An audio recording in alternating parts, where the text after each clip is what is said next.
2024年已经到了最后一个月，今年的房地产市场一样持续强势，很多的地区屡创新高，让许多人感到了压力。然而最近悉尼的房价大跌消息传遍了全澳，也让大家担心市场是否会崩盘。这些消息对我们蓝领来说意味着什么？而市场传出的崩盘消息是否真的有这么一回事？作为一名房地产投资与行业从业者，我们团队不仅研究了最新的报告数据，还结合过去历经整年的房地产周期，从房产的最前线带给你的观察与启发。这些经验分享，希望能够帮助蓝领与中产阶级的朋友更好地理解房市的真相，并因应的市场变化中的挑战。影片到最后，我还会分享那些聪明的投资者和富人，他们做了什么，他们的投资逻辑为什么会成功。在这些逻辑的背后，不仅仅适合他们，对我们的蓝领来说，同样能带来新的突破财富困境的思路，帮助我们实现更稳定的房产投资组合与退休计划。大家好，我是 Perz 布莱恩，带你用投资房地产的视角来为在澳华人建构你的财务自由与退休生活。记得点赞、订阅、打开小铃铛，分享给你身边关心的朋友与家人。我会持续分享对你有用的房产讯息。这几年不只是澳洲，包括了美国、加拿大、纽西兰在内的许多国家，都历经了一波房产暴涨的热潮。当然，目前有些地区已经逐渐进入了调整期，但有些地区的房市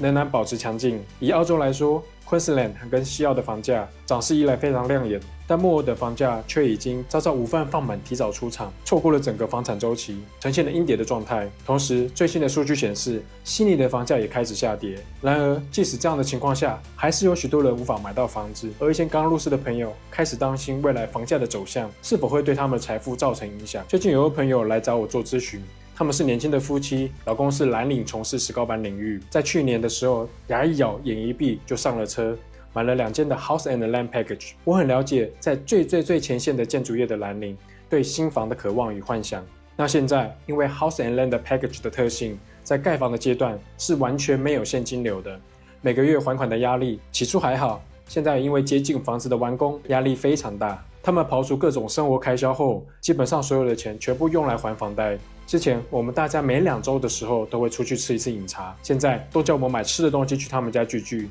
其实目的很简单，说白了就是为了省钱。随着澳洲房市的不明，利息迟迟不降，他们的焦虑几乎达到了新高点，忍不住的一直问我是不是做错了选择，当初应该先找我聊聊。他们还问 Brian，我们现在是不是应该趁没有亏损的时候把房子卖掉，另外找其他房产投资的标的？就在我朋友犹豫是否要卖掉房子的同时，还有另一部分人拼着命想要入场抢购房产。其实入市上车并不是问题，重点是在太阳下拼搏的我们是否能买到适合我们自己的投资组合房产，来实践财务自由与提早退休。月初时，我去墨尔本参加会议，顺道去帮我在砌砖学校一起毕业的同学看一套墨尔本的自住房。按理说，现在的墨尔本市场应该是已经进入下跌的阶段，但我们到参与拍卖现场时，竟然发现竞争对手一样多，抢房的情绪依然高涨。这套房子中介给我们的指导价格为90万，而我与我同学沟通后，设计这个房产价格应该是在100万到107万之间，认为这个范围是合理的成交价。如果超过这个价格后，我们就 walk away， 不再出价了。然而，最终这套房子拍到了近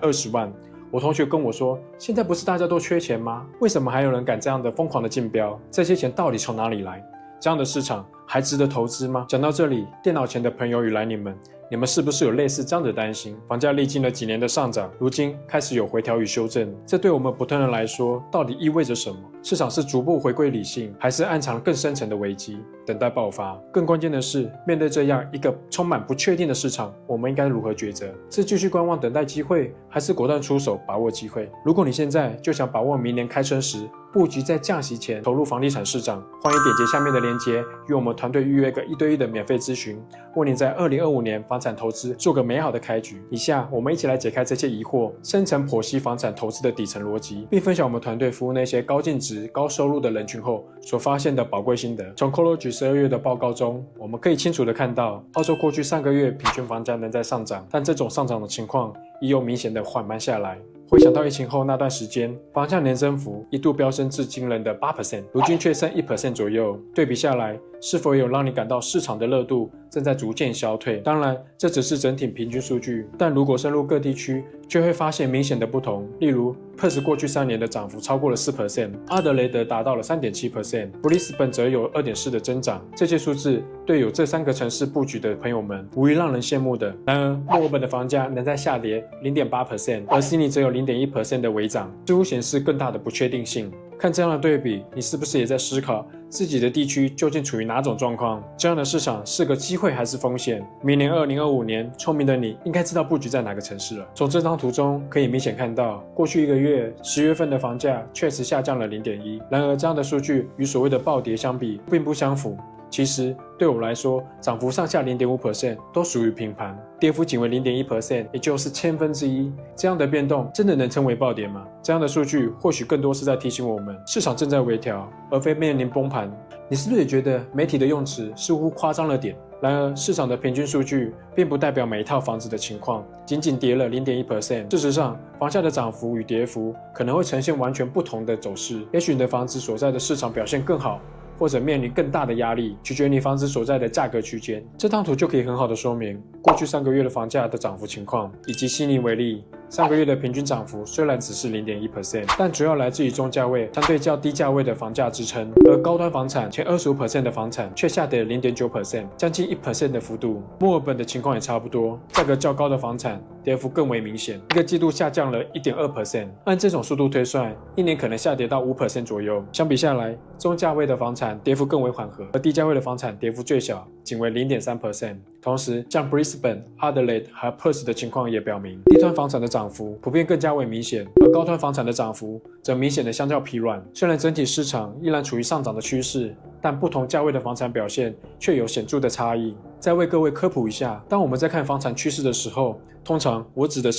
高端房产会涨完一波后再换中端房产，最后才是低端房产。平盘或是下行趋势也一样。无论如何，从这张图我们可以明显的看到，房价的涨幅在各区间呈现了明显的放缓趋势。这张图可以说明，过去的12个月，房产整体的销售量依然保持着增长的趋势。无论是全国范围，还有各地地区，销售数据都表现在上涨的趋势。相较去年，目前的销售量则甚超过了过去的5年的平均水准。这代表说，虽然市场热度有所缓满，买家的需求依然强劲，似乎还未呈现供需失衡的明显迹象。而整体房源数量看来，相较于5年平均值，目前的房源存量仍然低于约 9.3%。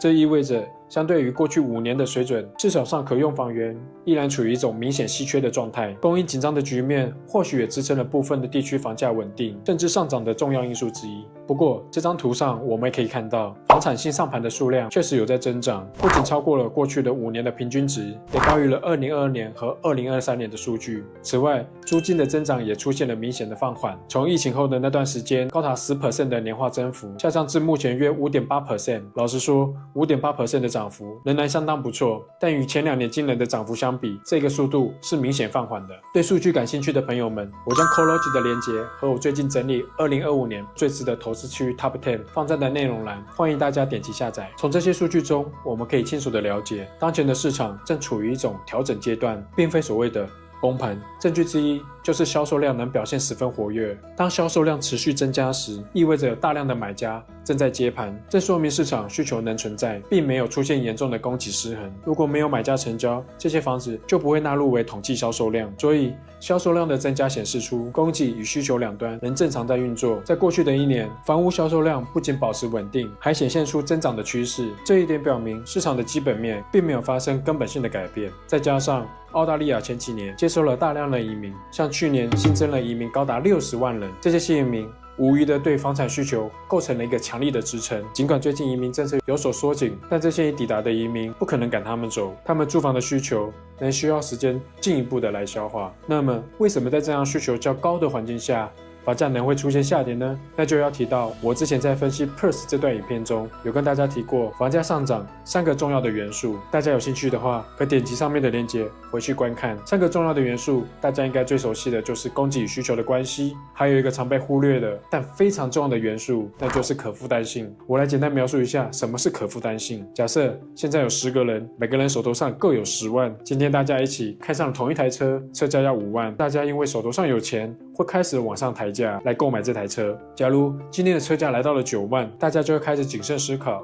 买下车养不养得起的问题。这样的描述大家可以了解了吧？回到来我们的话题，近期澳洲的储备银行宣布将利率保持不变，但许多专家预期利率的调整时间可能会延后至明年年中甚至更久，因为澳洲的核心通胀仍未达到理想的水准。澳洲央行行长 Michelle 也表明，不排除进一步加息的可能性。回顾过去几年，供需不平衡确实推动了房价不断的上涨，而这种涨势又进一步引发了买家的恐慌心情。他们担心，如果现在不入市，未来可能再也没办法负担得起，因此产生了跟风的现象。这些因素交织了一起，形成市场中一种怕错过机会的情绪，推动了房价。目前在澳洲许多地区，家庭在房屋方面的支出已达到总收入的40%，这样的比例对许多家庭来说已经接近可承受的极限，使得市场的需求受到明显的压制，影响到房价的增长动能。一般来说，如果房产支出占家庭总收入的比例控制在30% 左右，那么这被认为一个相对较健康的范围。当然，这种比例超过了35%，甚至达到了40% 时，负担能力就面临巨大的压力。毕竟，收入的30%到40%往往需要缴税，而其他生活开销如水电、食物、日常支出也占据了大部分的薪水。如果再额外拿出40%来支付房贷的话，家庭的财务状况压力将变得难以承受。这也是正为什么我们看到一些高价位地区的房产价格涨势开始放缓，甚至出现了下跌的原因。一些传统优质地段的房产，近期的价格也经历了明显的调整，这表明市场正对高昂的负担性做出了回应。优质稀缺的房产依然走得快，整体市场的表现开始显现出一些比较理性。与2年前相比，房东们的定价更为谨慎，开出的价格也不再像之前那样的激进，显现市场对高价位的需求趋于冷静。目前可负担性较差的环境下，我们团队前阵子一些客户还是积极的购买适合他们的房产。有时真的是价值观的不同，财富的累积也是天南地北。有些富人不仅仅是为了满足于购买房产，他们会对房产进行简单的装修、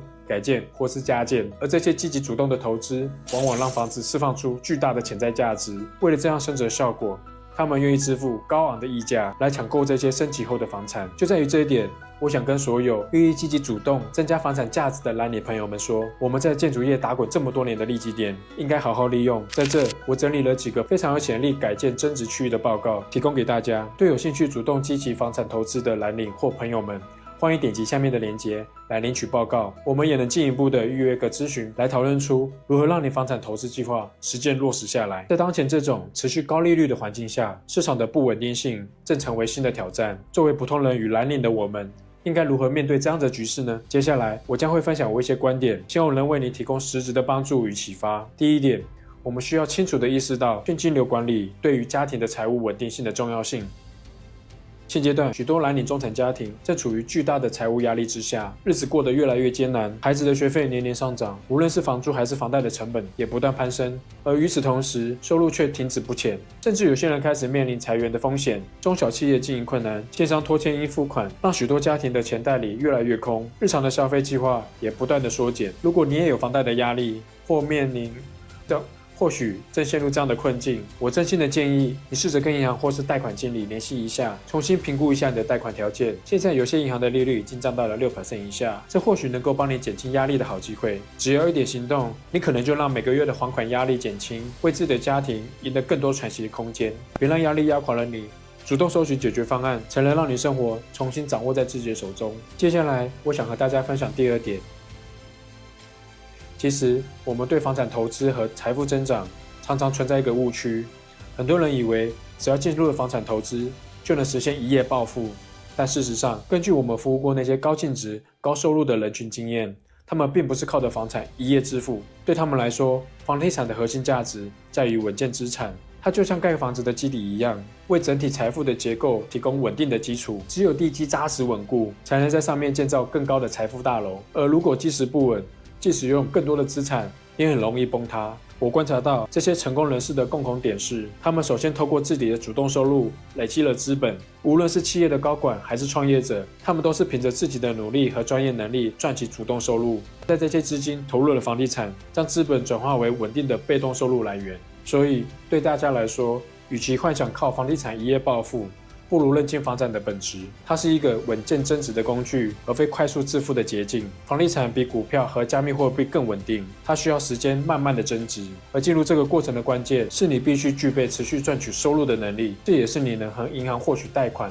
进一步放大资本的基础。像我自己在做砌砖上班的同时，也会去接一些业界小的装修和改建，是为了将主动收入放在建构房产投资的首付。但如果没有这些主动收入的支撑，我是不可能在这个市场站稳脚步。现在我的主动收入来源是服务我的客户，为他们提供专业的咨询，并在改建与增建的房产的项目中提供实质的帮助。这些收入不仅是为我投资房产的基础，也是我长期稳健增长财富的核心。最后一点，也是至关重要的一点，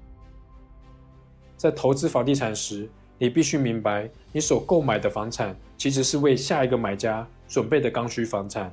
这意味着什么？意味着你需要以下家的视角来选择房产。只有这样，当你需要重新评估房产价值时，或是准备出售时，才能吸引到更高财力的买家，并以更高的价格成交。这也是为什么一些负担性较好的区域，房价表现持续增长强劲的原因。因为那里的买家通常拥有足够的现金储备和较强的贷款能力，能够支撑房价的稳定成长。相对而言，一些地区较高端的房产，虽然整体区域的表现稍微平淡，但如果细看具体的某些房子，依然能展现令人惊艳的价值表现。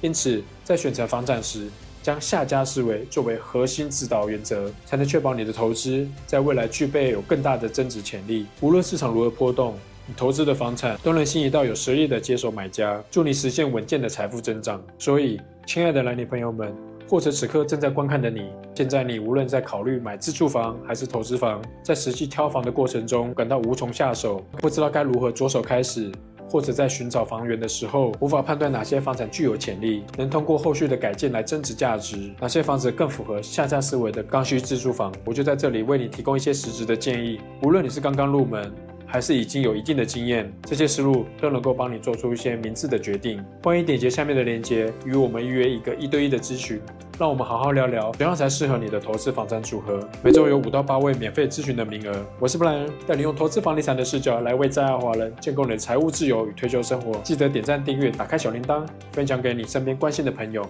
我们下期见。